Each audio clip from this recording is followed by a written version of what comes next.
Bismillahirrahmanirrahim. Assalamualaikum warahmatullahi wabarakatuh. Perkenalkan, nama saya Tiardanu Apreza, NIM D1A019063. Saya dari kelas C. Di sini saya akan membuat materi penjelasan tentang pola tersarang dari praktikum Ranpel untuk memenuhi tugas postes. Terima kasih. Berikut adalah materi penjelasan dari saya. Dalam model pola tersarang dicirikan dengan tingkatan-tingkatan yang tersarang atau menjadi bagian dari tingkatan di atasnya. Terdapat 3 tingkatan pada model pola tersarang. Yang pertama, tingkatan pertama disebut grup dan ditentukan secara acak. Yang kedua, tingkatan kedua disebut subgrup yang dipilih secara acak pula tetapi tersarang dalam grup. Dan yang ketiga, tingkat ketiga disebut subgrup, subgrup yang dipilih secara acak dan tersarang dalam subgrup dan seterusnya. Pola tersarang termasuk pada jenis one way classification, sehingga cara penggunaannya seperti rancangan acak lengkap, yaitu sangat baik untuk penggunaannya. Seperti rancangan acak lengkap, yaitu sangat baik percobaan-percobaan yang menggunakan materi relatif yang seragam. Jadi pada rancangan acak pola tersarang, materi yang digunakan materi yang relatif seragam. Misalnya percobaan di laboratorium greenhouse, percobaan ternak tertentu yang diberi perlakuan tertentu. Terdapat prosedur ANAVA. Ada 2 prosedur. Yang pertama menggunakan data yang sudah disusun dalam tabulasi data, dan yang kedua menghitung nilai variansi atau KT. Yang pertama menggunakan data yang sudah disusun dalam tabulasi data.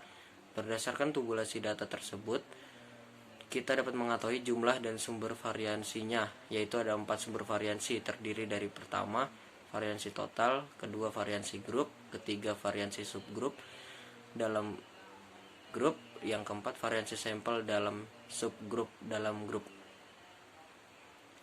Dan yang kedua selanjutnya yaitu menghitung nilai variansi atau KT.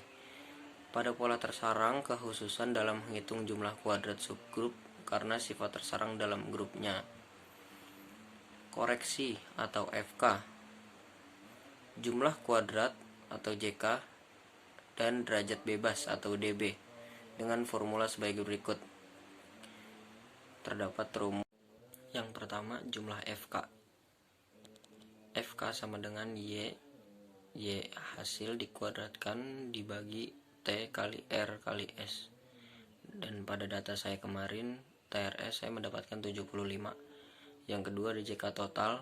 JK total yaitu jumlah YIJ kuadrat dikurangi dengan FK.